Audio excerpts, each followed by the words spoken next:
Well, Cle Elum city officials had a proposed resolution that would officially declare the city is not a sanctuary city. This resolution, suggested by councilmember Steven Harper, was briefly on the agenda but ultimately removed after a council vote earlier this week. Our Anisa Williams tells us more. This resolution is a waste of resources we don't have to spare on a problem that doesn't exist in our community. At this week's Cle Elum City Council meeting, a proposed resolution sparked significant debate. The resolution was quickly taken off the agenda after council members voted 6-1 against moving forward. My intent of the resolution is not to make us an unwelcoming community. My intent is not to strain police resources. We're seeing federal laws that if people actually read the verbatim of the resolution, all that the intent was to allow our officers to be able to cooperate with ICE enforcement actions, not to participate in them, but to cooperate. The proposal also included a statement affirming the city's commitment to working with agencies like ICE and the DEA while prioritizing public safety. Cle Elum spoke on behalf of Cle Elum resident Lace Lawrence, who was unable to attend the meeting. He referenced a census study that showed undocumented residents make up less than 1% of the local population. The Kittitas County Sheriff's Office has already made it clear that immigration enforcement is not a local jurisdiction. Moving forward, this resolution would not improve public safety, but would send a message of exclusion, one that could harm our city's image and economy, which relies on tourism and a reputation for hospitality. Another resident agreed that Cle Elum's image as a welcoming community could be damaged by the debate surrounding the proposal. Our Upper County is made up of rich heritage of many ethnicities and immigrants. I'm saddened to think that my town would participate in any kind of gesture that would kind of label us as hostile.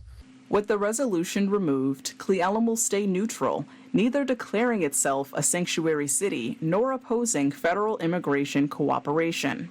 Reporting for Action News, I'm Anisa Williams. Well, thanks very much indeed, Anisa. And earlier tonight, we asked you whether you think any city should be able to declare themselves as sanctuary cities in today's viewer poll. Well, here are the results. The majority of voters are saying no, emphatically so, with 80% of the votes cast.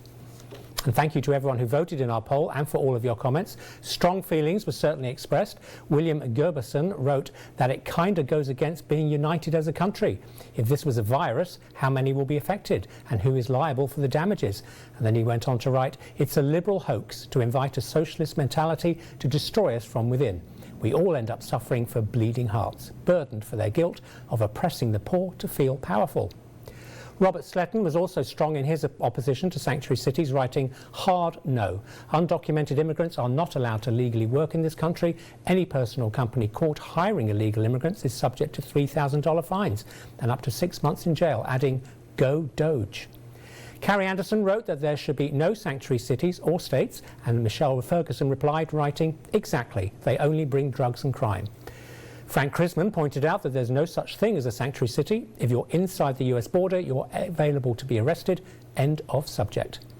But Jake Jones would agree as long as he can pick and choose which laws to follow or taxes to pay or not to pay. But there were not many voices in support of sanctuary cities. France Soto Cabrera feels that if it was up to people here in the comments, you would want to round them up and send them to concentration camps like it's 1940. They are humans just like you in the land of God. Have some empathy. And finally, Sarah Stotler wrote that she would so love the focus to be on strengthening our borders while creating an easier, faster path to legal immigration. These together would result in far fewer illegal crossings and foster citizenship where fewer people and less money would fall through the cracks. She says there needs to be cohesion, compassion and emphasis on safety, security when approaching this issue. Well, thanks again for all of your comments. Keep an eye out for future polls here on KIMA Action News.